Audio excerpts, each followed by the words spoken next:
joining us right now from the Garden State of New Jersey is Larry Kudlow. Larry, it's all Chris Christie all the time up there right now, isn't it?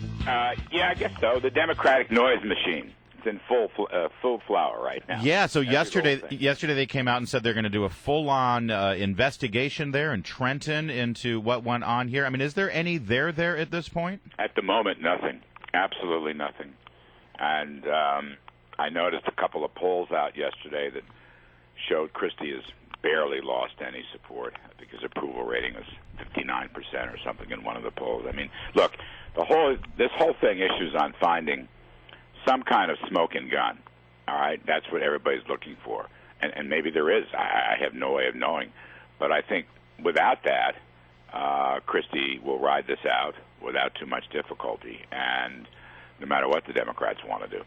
It does seem like the Democrats are attacking in a rather opportunistic way. Yeah, I mean, look, they're just trying to pull every little cord they can pull. They're trying to have every little hearing they can have, and I don't know what they expect to come up. But I mean, there was this. I noticed over the weekend, and there was a small issue that Christie had met with his Port Authority chairman Sampson a week before the bridge lanes were closed down.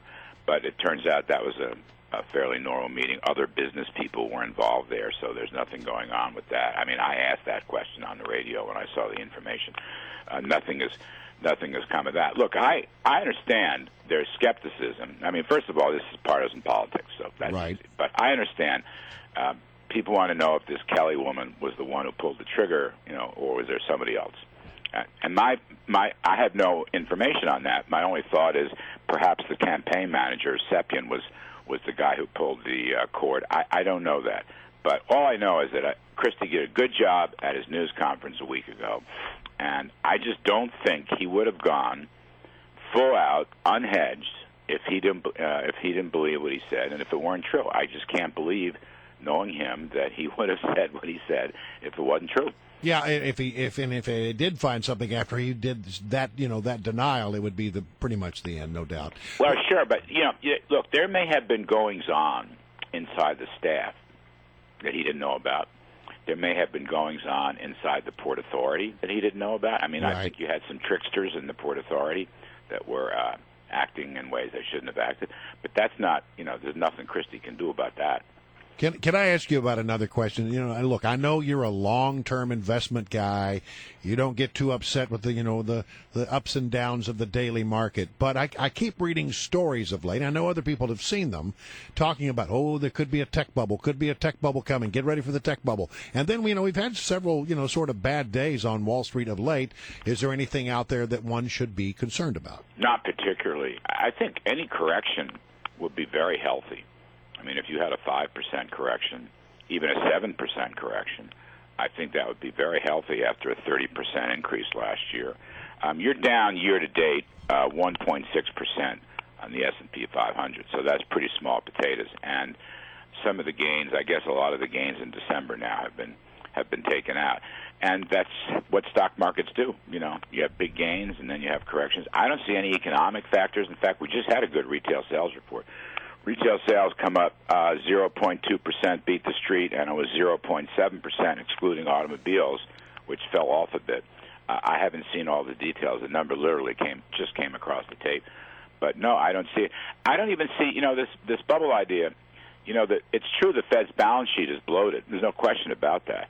And they're going to have to do something about that, and that's what this tapering is all about. But none of this is circulated through the economy.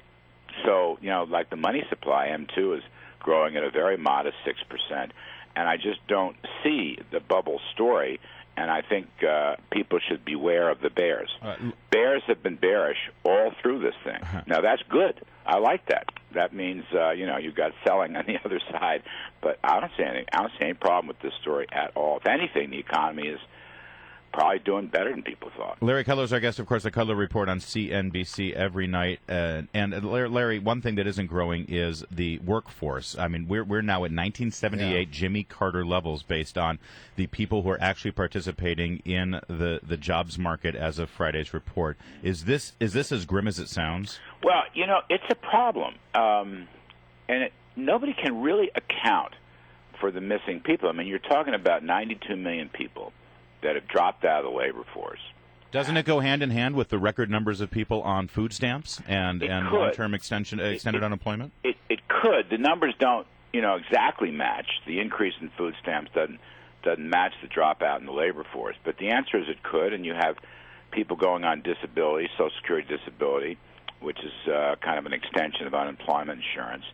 So, yeah, going to government benefits and giving up on looking for a job is a problem. And the job story continues to be one of the weakest parts of this whole recovery, which remains a subpar recovery. It's the worst recovery in modern times, going back to 1947, and that includes job creation.